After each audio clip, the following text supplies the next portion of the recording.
자, 안녕하세요. 우선 이거부터 이 공간 이름이 OK이지. 뭐 이제 OK 잉글리시 뭐 이제 존이다 이 얘기인데 이지 존 뭐 이래도 상관없고요. 그러니까 영어가 쉽게 만사 형통하는 지역 이름은 오길준이고요. 오길준에서 이제 OK지까지랑 딴 겁니다.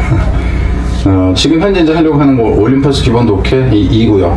내신 대비 변형 강의다 하는 건데 참고로 간단하게 얘기를 하자면 저 같은 경우는 지금 8년째 그 오프라인 학원 중에서는 대한민국이 제일 큽니다. 대치동에서 그 절반 이상을 이 학원, 절반 이상이라고 하면 안 되겠구나. 대형 학원에서는 제일 큰 이제 학원이고 재수 종합반이 3개 학원이 있는 이제 이 학원이고 뭐 이제 그래요. 그래서 이곳에 제가 이제 고3용 그 모의고사 영어 모의고사 그러면은 그 사설 모의고사 중에서는 영어가 뭐가 제일 유명하지 않나 싶어요. 근데 제가 얘기는 우선 않겠고 그 이제 문제를 출제하다가 이제 최근에 몇 년 동안은 감수만 하고 있고 그리고 내신 부교재 문제는 한 7, 8년 전쯤에 뭐 만들다가 이제 수능 문제 쪽으로 제가 이제 모의고사 관련해서 좀 일을 하고 있는 이런 상황입니다. 그래서 문제 제작 포인트, 변형 포인트나 이거는 좀 나름대로 그 웬만한 분들보다는 더 안다. 그냥 이렇게 생각하셔도 될 거고요. 우선은 여기서 가려고 하는 것은 이거예요. 그러니까 강의는 이제 좀 이따 들어가면서 보면 될 것이고 현재 여기서 지금 강의하는 것은 오늘이 지금 4월 4일입니다. 4월 4일인데 제가 4월 1일쯤인가 책을 사왔어요. EBS 교재를. 근데 이제 상호모제 근거해서 지금 그 한다 하는 거죠. 그래서 혹시라도 지금 2023년인데 2024년쯤에 혹시라도 이제 누군가가 이걸 보는데 책이 바뀌었다 그러면은 저한테 알려주세요. 그럼 이제 누락된 내용이라든가 변경된 내용 같은 경우는 재촬영을 해서 다시 업로드를 하겠다 하는 거고 현재 이 촬영 환경에 대해서 미리 얘기를 좀 해야 될 것 같아요. 왜냐면은 지금 이 공간이 그 뭐라 그럴까 촬영하기에 그다지 좋은 공간은 아닙니다. 왜냐하면은 그 바로 옆에가 소방서가 있고 찻길도 몇 메타 안 떨어져 있고 바로 옆에도 이제 좀 그 차가 2대 정도 지나가는 길 쪽에 이제 있고 그래서 소음이 좀 들립니다. 참고로 이제 마이크가 너무 고급이에요. 그래서 마이크 자체가 방송국에 쓴 마이크인데 지금도 소리가 좀 들릴지 모릅니다. 근데 제가 아무 소리를 않고 있으면 외부 소음을 빨아들이는 정도예요. 그래서 그리고 이제 환경 자체가 그러니까는 이제 초반에 제가 들어올 때 뭐 소음이 좀 난다든가 기타 소음에 대해서는 여러분이 조금 이해를 좀 해주셔라. 물론 뭐 조만간에 어떤 그 방음 커튼이 되건 뭐가 되건 좀 보완하려고 합니다. 다소 부교재를 이제 촬영을 할 예정인데 그래서 가능하면은 EBS 관련된 부교재는 1, 2학년 거는 다 촬영을 할까 하고요. 그리고 그 외고용이건 뭐건 이제 뭐 그 출판권에 대한 그러니까 저작권과 특별히 관련이 없는 한은 좀 하려고 하고 저작권 문제가 있는 건 출판사에 연락을 해봐가지고 해도 되는지 좀 물어보고 뭐 할 생각입니다. 그래서 학생들이 부교재 이름을 좀 알려주면은 댓글로 좀 써주면은 제가 우선순위를 정하는데 좀 좋을 것 같고요. 뭐 해설 강의는 않고 변형 포인트 강의 이 얘기는 이제 다른 얘기고 이거는 모의고사 관련 얘기입니다.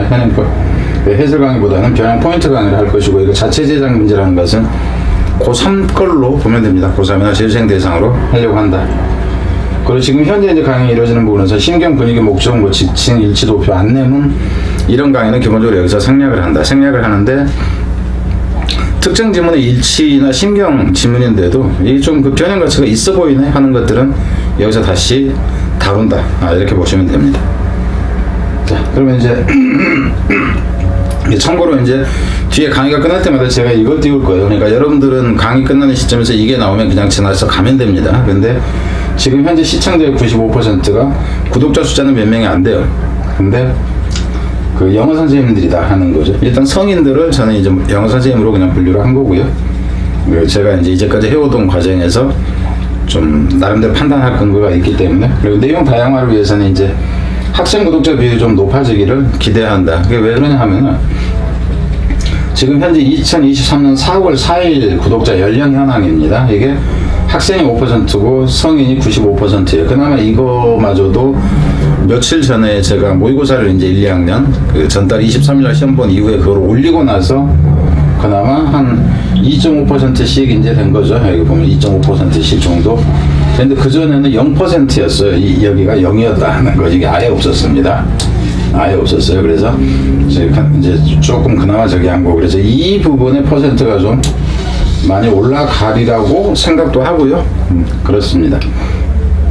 그래서 원래 이제 제가 작업을 좀 다양하게 좀 하려고 하는데 그게 아직은 좀 그렇더라. 그리고 이제 선생님들이 이제 그 퍼센트를 많이 차지했을 경우에 제가 그 강의를 하는 데 있어서 어떤 방향이 좀 모호해지는 부분이 있어요. 물론 선생님들을 대상으로 하는 강의를 별도로 할 생각이에요. 그러니까 문제 제공이라든가 뭐 이런 방식, 그러니까 다른 방식으로 그걸 원하는 선생님들이 좀 있어서 이제 얘기고요. 우선은 이제 그 구독자 1만 명 정도가 된다 그런다면 특정 책이건 제가 만든 문제건 강의를 하는 게 가능한데 아직은 이제 턱없이 부족하다 하는 거죠. 그래서 학교별로 학년별로 이제 그 저학년 경우 그 부계제를 좀 알려주세요. 댓글로. 그럼 제가 작업 우선순위를 정하거나 하는데 좀 그 편할 것이다. 그리고 어떤 강의를 해줬으면 좋겠다. 이거를 얘기하면은 욕을 하세요. 그게 많으면 강의를 합니다. 그러니까는 뭐 회화 강의 해라 그러면 그건 못해요. 근데 어법 강의를 해라 그러면은 그 국내에서 손가락 안에 드는 정도 어법 강의는 가능하고요. 아니 어법이라기보다는 그 어휘 강의나 어휘 강의는 이제 상당히 가능합니다. 그리고 어법도 여러분들이 전혀 듣지 못한 방식의 강의라든가 수능 수준을 넘어서는 현재 수능 문법에서 다루고 있는 것은 영어 전체 문법의 50% 정도 선에서 다루고 있습니다.